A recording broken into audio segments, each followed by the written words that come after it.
Hey, what's up guys? So in this video we will see how to find the IMEI number of the Redmi A5. Now to do that, just open the settings app on your smartphone. Now just scroll down and tap on About Phone. From here just scroll down. Now as you can see, these are the IMEI numbers of your smartphone. And from here you can compare the IMEI numbers on the screen to the IMEI numbers which is given on the smartphone's box and make sure they are both the same. And also there is another method to check the IMEI number of the Redmi A5.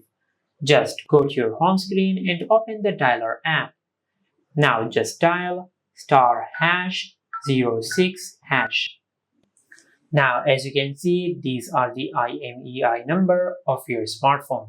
And this is how you can find the IMEI numbers of the Redmi A5. If you found this video helpful, please like the video and subscribe to our channel and hit the bell icon to get notified when we upload a new video.